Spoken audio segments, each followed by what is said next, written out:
Kami sampaikan kembali informasi pilihan pagi ini. Seorang anak tewas terjebak api yang membakar rumahnya di Kampung Ranca Bali Kulon, Kabupaten Cianjur.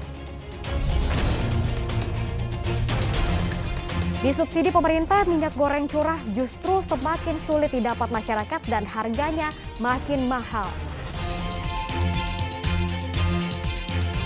Jawa Barat menjadi penyumbang jemaah ibadah umroh terbesar di Indonesia sejak mulai dibuka kembali bulan lalu oleh pemerintah Kerajaan Arab Saudi.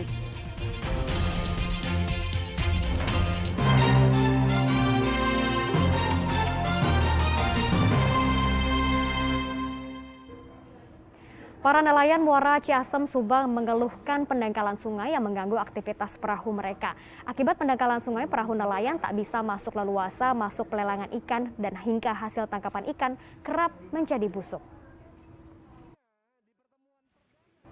Pendangkalan muara Sungai Ciasem, Subang membuat dermaga di depan lokasi pelelangan ikan sepi aktivitas bongkar muat ikan. Pergerakan kapal nelayan untuk masuk ke dermaga semakin sulit akibat sedimentasi sungai. Selama 3 bulan terakhir seiring musim penghujan di hulu sungai. Untuk menurunkan ikan hasil tangkapan ke tempat pelelangan ikan, nelayan terpaksa harus menyewa perahu kecil dengan biaya ratusan ribu rupiah. Kapal nelayan juga kerap terjebak di ujung muara sungai hingga hasil tangkapan menjadi busuk. Mereka berharap pemerintah segera mengeruk sungai yang sudah sangat dangkal, jika tidak nelayan terancam tidak bisa melaut. Kita beralih ke informasi lainnya. Kelangkaan pasokan minyak goreng curah bersubsidi masih saja terjadi di Jawa Barat. Operasi pasar yang dilakukan pun belum sepenuhnya bisa mengatasi kelangkaan yang terjadi.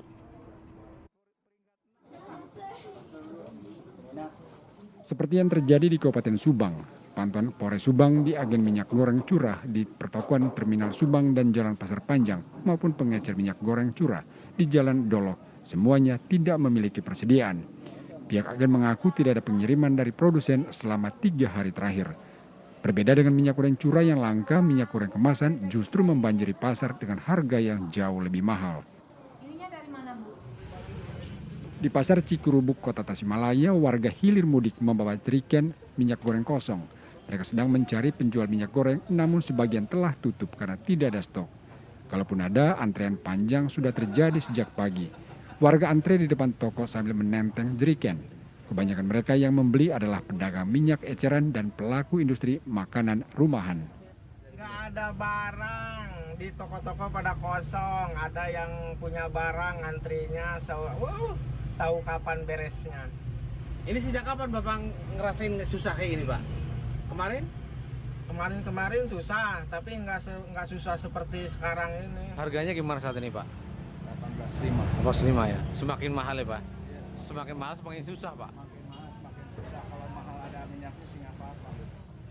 Dicabutnya harga eceran tertinggi minyak goreng kemasan yang melambungkan harga minyak mencapai Rp48 hingga Rp50.000 per 2 liter, membuat harga minyak goreng curah terus merangkak naik, Rp18.500 hingga Rp19.000 per kilogram di tingkat agen.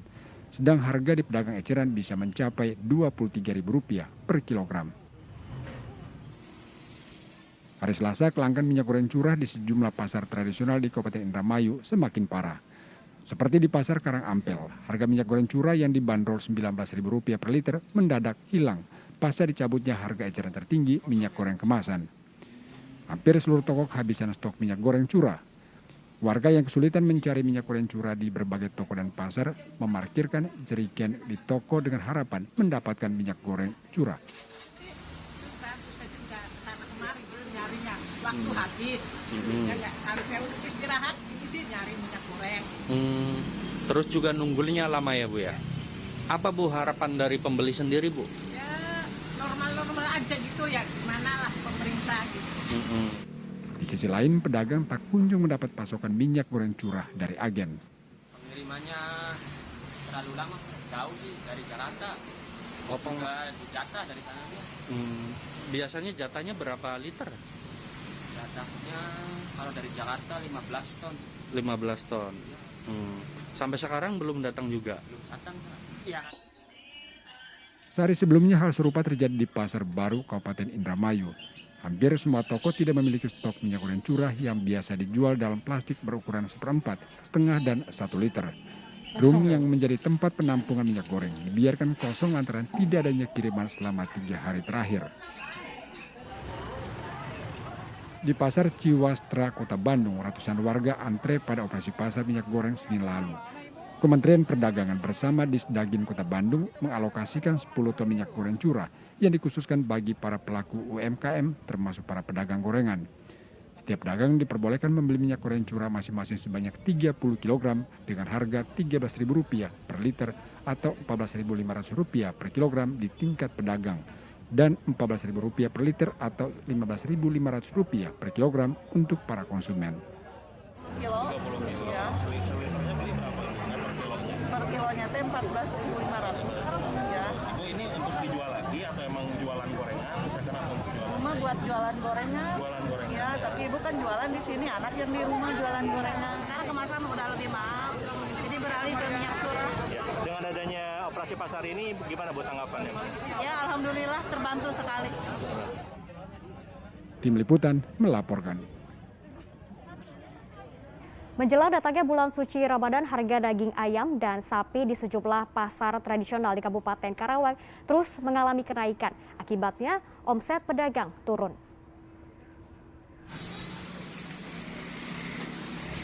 Harga daging ayam potong di pasar tradisional baru Karawang hari Selasa menyentuh Rp45.000 per kilogram, naik Rp5.000 per kilogram dari sebelumnya. Kenaikan terjadi selain karena bulan puasa semakin mendekat. Permintaan daging ayam pun meningkat, di sisi lain pasokan berkurang. Alasannya kenapa, Om? Ya kemungkinan biasa menjelang awal Ramadan ya, mungkin permintaan banyak, stoknya mungkin pada ditahan buat munggahan juga gitu. Tak hanya daging ayam yang naik, daging sapi juga sudah lebih dulu naik menjadi Rp130.000 per kilogram sejak sebulan terakhir. Mahalnya harga daging sapi dikeluhkan para konsumen. Harganya naik? Harganya naik? Iya, naik. Sebelumnya berapa? 5.000. Sebelumnya? Oh, sebelumnya 125. 125. Kalau yang kas 130. Naik 5.000. Yang Bulan. pokoknya kami kemarin susah itu sapi susah. Sebelum kenaikan harga daging sapi dari tingkat peternak, para pedagang bisa menjual daging sapi seharga Rp120.000 per kilogram. Kenaikan harga mengakibatkan omset penjualan mereka menurun. Kalau omset sendiri gimana? Omsetnya sedikit menurun. Sedikit menurun. Karena memang harga belinya ya. Karena harga belinya juga sudah mahal. Untuk menjelang bulan puasa sendiri Bu, mungkin 1 hari atau 2 hari akan ada kenaikan Bu? Ada. Pasti. Kenaikan harga daging sapi akan terus terjadi hingga menjelang datangnya bulan suci Ramadan. Dengan harga bisa mencapai Rp140 hingga Rp150.000 per kilogram. Samsun Nur Salim melaporkan dari Kabupaten Karawang. Masih tingginya curah hujan memicu peningkatan kasus demam berdarah di Kota Tasikmalaya. Sudah 11 orang meninggal dunia akibat dari DBD dan sebagian besar adalah anak-anak. Di Kota Tasikmalaya tercatat sejak awal Januari 2022 kasus demam berdarah sudah mencapai 503 orang dengan 11 pasien meninggal dunia. 9 diantaranya adalah pasien anak. Curah hujan yang masih tinggi serta kurangnya pedulian masyarakat akan genangan air yang menjadi sarang nyamuk DBD menjadi pemicu tingginya kasus demam berdarah.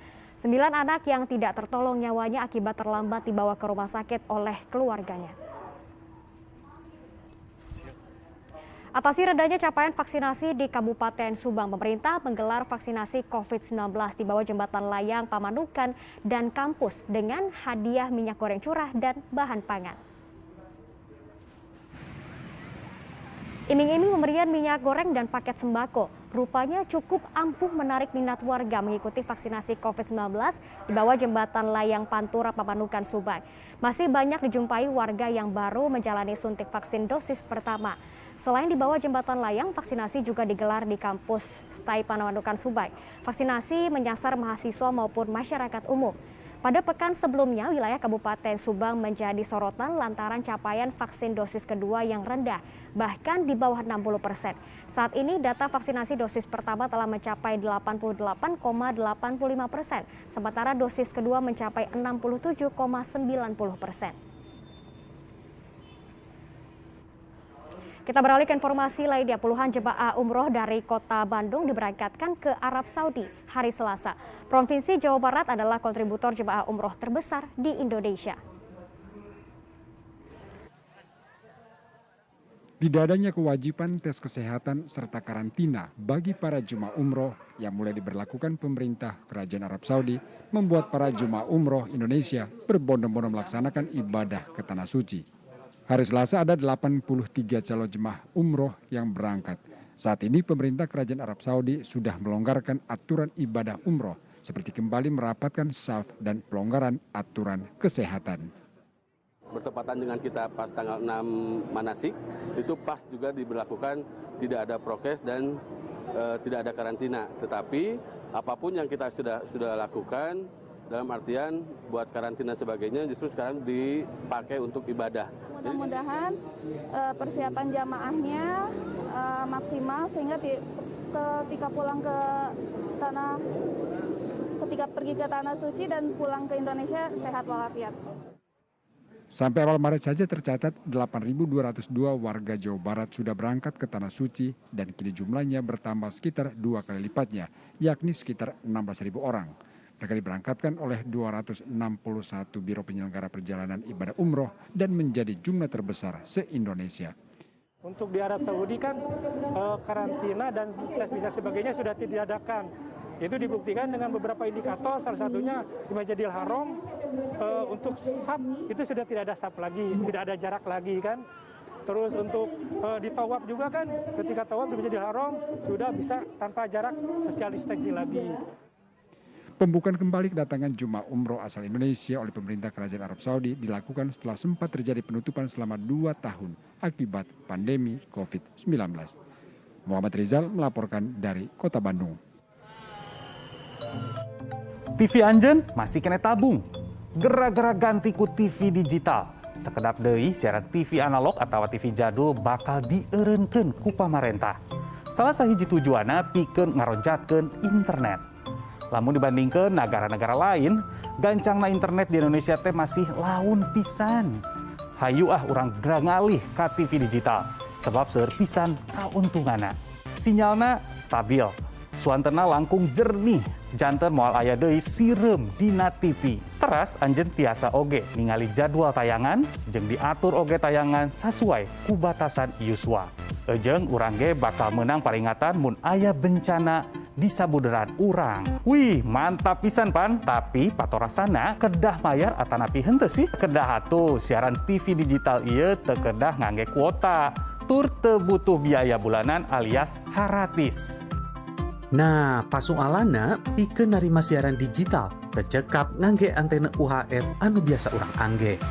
Urang kedah nambihan alat anu namina set-top box, sangkan siaran digital tiasa ditarima secara sampurna. Tapi ulah hawatos, Kominfo rencana bakal ngabagikeun STB haratis ka masyarakat kalawan kaayaan anu tangtu. Bisa wae anjeun anu menang. Nah, pikeun anjeun anu teu acan apal tipina digital atawa analog, cobian cek heula geura aya pilihan DTV teu. Aya tulisan HD teu di gigireun channelna. Lamun aya hartosna TV anjeun parantos TV digital. Pikeun anjeun anu hoyong meser TV anyar pastikeun kanu ngajualna tos digital atanapi teu acan. Oke, sebab anjeun kedah terang. Informasi tadi mengakhiri jumpa kita pagi ini. Atas nama rekan yang bertugas, saya Janet Lee mengucapkan terima kasih atas kebersamaan Anda. Selamat pagi, selamat beraktivitas, dan sampai jumpa.